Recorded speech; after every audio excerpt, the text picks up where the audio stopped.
So high gold mining, we're focused on high grade gold in North America. We've got 3 properties in the Greater Timmins Camp in Ontario, and our flagship asset is the Johnson Tract located in south central Alaska. It's the checklist I look at when investing in a company, and I think we check all the boxes. As far as capital structure goes, we've got a very tight share structure with just 41 million shares outstanding. An excellent shareholder registry. We've got cash in the bank. We've just announced a bought deal financing. When that closes, we'll have north of 23 million in the bank. We have a very experienced and driven management team. And we've got an asset that we believe has the opportunity or potential to be a tier 1 type exploration asset or mining asset. And fundamentally, we think there's a lot of value and upside to the story.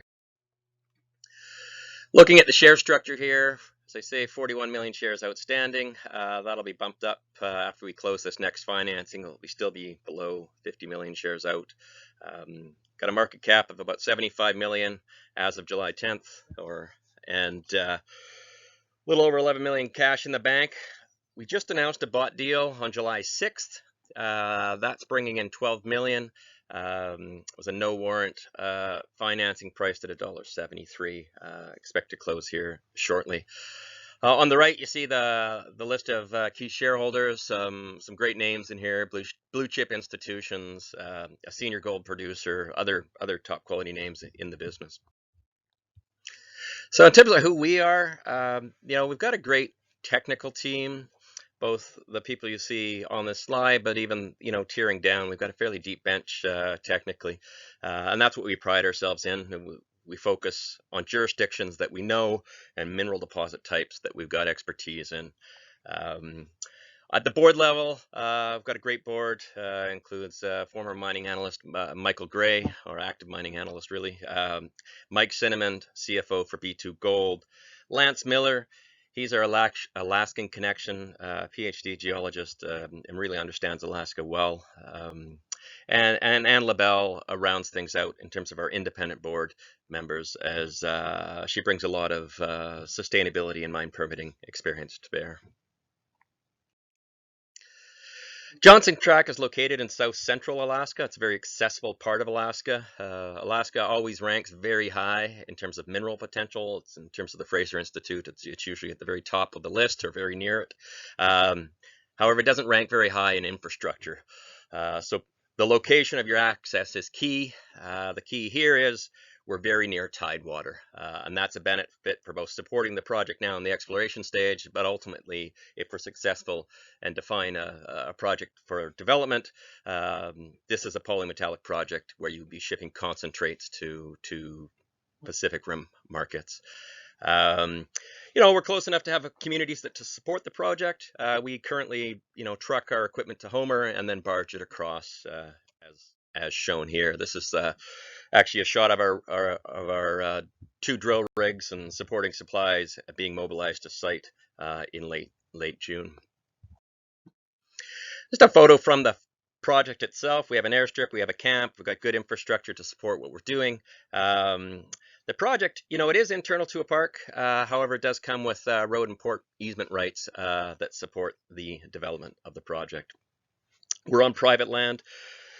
Quite an interesting story. The land that this project, we basically signed a lease with a Alaskan Native Corporation in Alaska. They settled native land claims in the 70s through the ANCSA Act, and that created 12 regional native corporations. And those native corporations acquired lands from which they can generate revenue, some for oil and gas, some for timber, some for mineral potential. In our case, these lands were selected for their mineral potential, and our partner in this case is Cook Inlet Region Inc., or CIRI for short. Fantastic partners. We're really happy to be working with them in the process of advancing this project.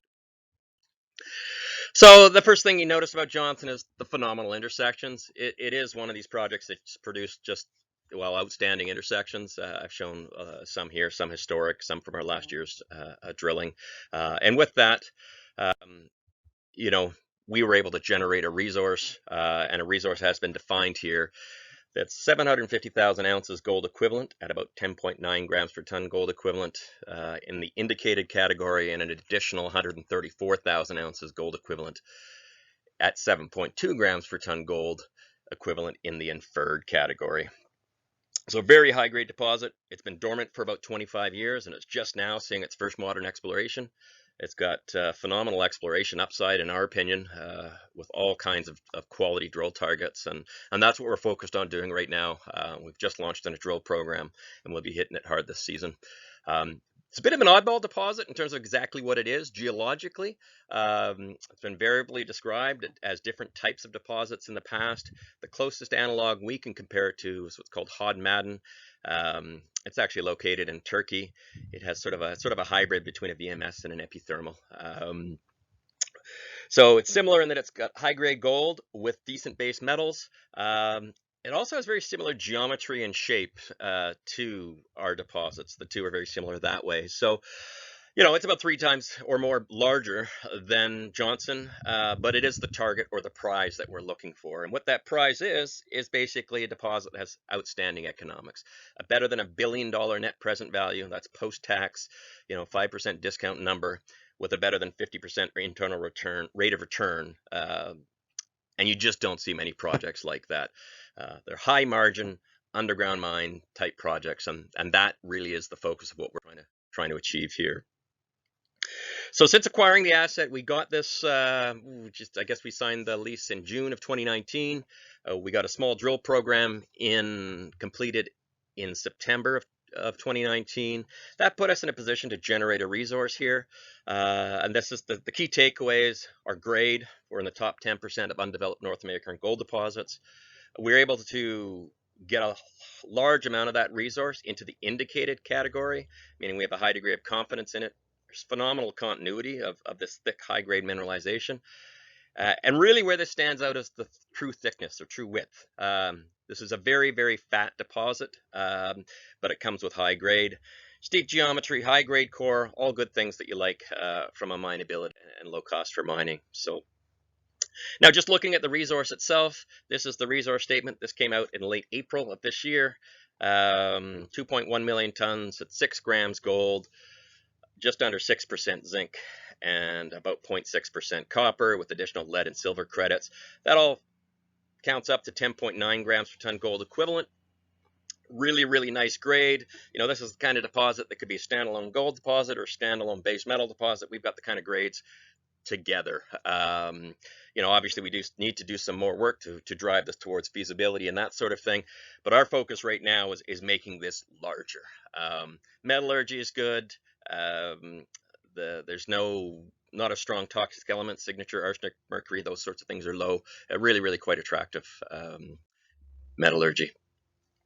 So, the one thing we try to highlight, or the real key takeaway here, is that this deposit has that rather unique, very rare combination of high grade and an excellent thickness. So you've kind of got the grade you typically see or associate with a narrow vein type system. But in our case, we actually have the width that you normally associate with a bulk tonnage type deposit. Add to that steep geometry. You can access it from the bottom up for gravity assist mining. It really makes for an attractive type of deposit. So we've got what you're looking for. Now it's a matter of finding more. The history to the project is quite fascinating. For the tenor of mineralization that's been found here, I was absolutely floored. It spent 25 years without any work whatsoever. So the lands were selected in the 70s by Siri. They shortly thereafter completed a lease with Anaconda, one of the bigger mining houses at the time. They made the discovery in 1982. They continued to grow it. Then they got out of the mining business altogether. Ultimately, after a little bit of time, it passed hands to Westman Resources. At the time, they were a mid-tier producer who had a couple of mines on the west coast of North America, one of which was near Stewart, BC. It's called the Premier Mine. And so they were looking at this to direct ship ore from Johnson by barge to Premier to be processed there. It involved a lot of rehandling. Gold prices were a lot lower. Premier at the time was certainly it was under capacity. Didn't quite make it. Ultimately, they gave Johnson back. Premier shut down entirely. It's now actually just now being I guess relooked at by Ascot and looking to redevelop it. They found more resources there. Long story short, it went 25 years without a speck of work done on it. Missed 2, 3, 4 major sort of exploration cycles for gold before it was brought to us by Siri, and we're really pleased to have the opportunity to take the next crack at this project. So where are we going? This really for us right now is it's an exploration story. It's an exploration story that's anchored by a phenomenal existing resource. Our focus now is drilling and expanding the deposit. We defined 5 major targets to be drilling in 2020, and we've launched on that. The most compelling target probably is the northeast offset, and I'll talk about that in a little more detail. We also have the north trend, which is, you can see when you look at this map, that the alteration, that orange, is a lot larger footprint than the deposit itself, and it has a sort of a north-south trend to it, especially if you restore the offset from the northeast offset and you bring all that geology back down. You see a sort of a 2-kilometer long trend of alteration. Well, all past work was really focused on a narrow band that was parallel to stratigraphy. They were looking for what was called a VMS type model, exploration model.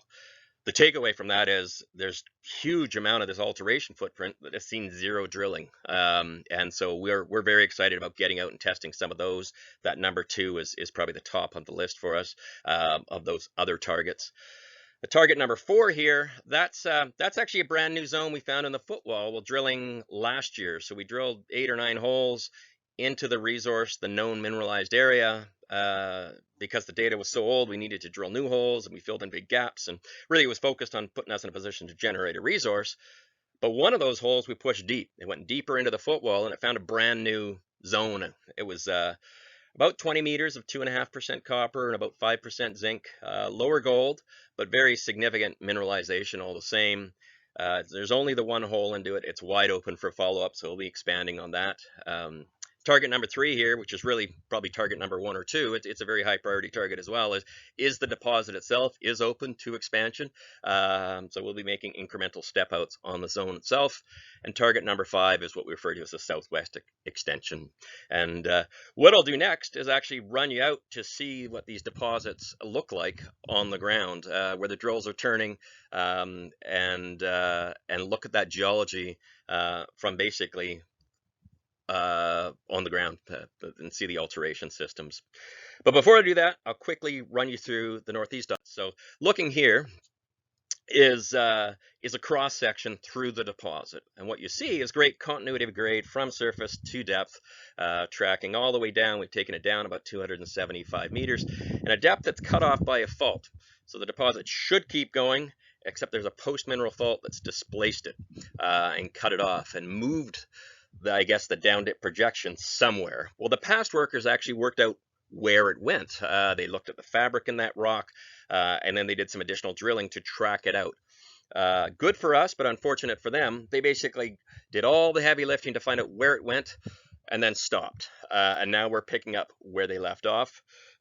So what we like to see, excuse me, is you can see from this slide that the grade increases with depth. We have some of our very best intersections, 70 meters, 70 plus meters of 20 grams gold, 107 meters of 12.5 grams gold are some of our deepest intersections up against that fault. So we believe there's really good opportunity or potential to find similar grade on the offset side of that fault, as shown here. So in this slide, this is a block model to kind of break things down to their simple elements. On the left, the JT deposit, that's what we've discovered and defined. Tracking it down on the down dip projections cut off by a fault, this dacite fault, slid it to the northeast. What we don't know is how far it goes on the northeast. We've got a very good read on that's where it is, because the alteration and mineralogy and the mineralization are very, very similar to what's been found there to the main deposit, and it's a very distinct type of alteration and mineralization.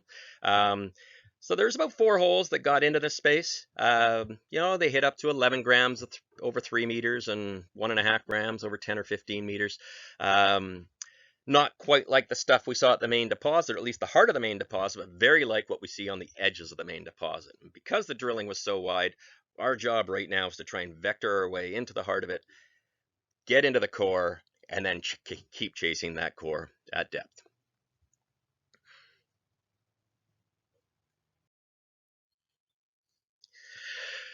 So above and beyond the immediate drill targets, I guess in the near deposit environment, and by near deposit environment, I mean targets within an 800-meter radius of the deposit itself, which is kind of shown by that area at the red box on this slide. One of the other really compelling parts about this project is the extent and length of the overall hydrothermal system. So you can track prospects and visible zones of hydrothermal alteration over a distance of about 10 or 12 kilometers across the length of the property. Um, they're quite visible. You can fly from one ridge or valley over to the next valley, and you see these big alteration systems. So we think there's quite high probability or good prospect of finding new zones of mineralization on the property. This year, our drilling focus is within that red box area, but we will have teams of people out mapping the geology, prospecting, doing soil and rock geochemical survey programs and geophysical programs with the objective of getting them to the drill ready stage. And I'll just talk to one of those right now, Difficult Creek. It's about 4, maybe 5 kilometers northeast of the main deposit. Very similar metal assemblage has been identified there, very similar alteration assemblage. This is very unique and rare sort of anhydrite alteration we see associated with the main Johnson Tract deposit. We see that here as well. And high grade gold. And so there was a handful of holes drilled here in 1983, 1984, and it's seen no work since. We spent a few days on the property in September of last year just getting ourselves oriented. Found a brand new vein. That's what's on the right side of the slide here. It was over a 10-meter wide zone with several narrower veins within there, up to 1.5 meters to 2 meters wide, individual veins. And really it just tells and speaks to, I guess, the untapped potential of the project. So we're quite excited to be getting out and testing some of these other prospect areas. Moving on from Johnson, before we will have a little video at the end of this. It's drone footage that flies throughout the extent of the property, and you can see what Difficult Creek and Kona and some of these other prospects look like, as well as our camp area. But for now, I'll just jump a little bit to Timmins. A reminder that we have 3 properties there, 2 very large land positions in terms of Golden Mile and Golden Perimeter. They're both north and south of Timmins proper. And then to the east, just a little bit east of Matheson, is the Munro Croesus project. It's really the star. It was a former past producer, and I'll just go to the next slide here. Produced samples like this. It was quite a famous little mine. It didn't produce a lot, but what it produced was exceptionally high grade, museum specimen quality gold. We've got 5 in a collection of our own that's anywhere from 10,000 to 17,000 ounces per ton. In decent sized samples. It really is a pretty unique and rare kind of environment where you get this kind of gold enrichment. We really like it in terms of the other veins around, and the fact that it's never sort of seen any modern and systematic approach to exploration, in large part because the land is fragmented. We've been consolidating the land around Croesus itself, and this will keep us very busy through the fall and into the winter. We have some surface crews out there right now teeing things up to drill when we get back there in the fall and winter. So, summarizing things up, where do we sit in comparison to our peers? I put together here a list of what I think is the peer group for us. These are all good quality stories. They're stories, drill bit exploration stories of high-grade gold in stable first world jurisdictions. And that's what we have. For all of these, then the check marks here, an X doesn't mean you've got a problem. I'm just saying a check. Having a check mark is better. Do you have a senior producer? Have you been endorsed by a senior gold producer or not? Do you have a major mining titan as a shareholder? One of those big figures. How are your drill sections? How do they stack up? We think ours are probably the best of the bunch here. Certainly every bit as good as anybody else's that you see on this list. We've got a tight share structure. We got cash to execute. And you look here, the median market cap of this group is about 160 million. So lots upside for us. Simple story is we're not overvalued. Lastly here, I do think it's important to remind everyone, as an exploration team, I'm always focused on the geology and talking the geology and really the opportunity that we offer. But it's really important to highlight something that we take very seriously as a group, and that is the stewardship of the land and the environment where we operate. It starts with respect for the people and the environment. We hope to leave a lasting positive legacy wherever we operate. And catalyst going forward, it's been a very, very good year for us. For considering we only just launched in September 2019, we've raised north of 25 million through 3 financings. Got some great drill intersections into the market. Got a maiden resource out. But really, we're just getting going. This is all about seeing what the upside is for Johnson. We have what we think is the ideal type of deposit. Now we need to find more. We've got the money to go do that. We're fully funded. We started with a 2 drill rig, 7 to 10,000 meter drill program. That's underway right now, and that will be expanded as we close the financing here. And just want to get as much done as we can while the sun's shining here in Alaska. Thank you very much.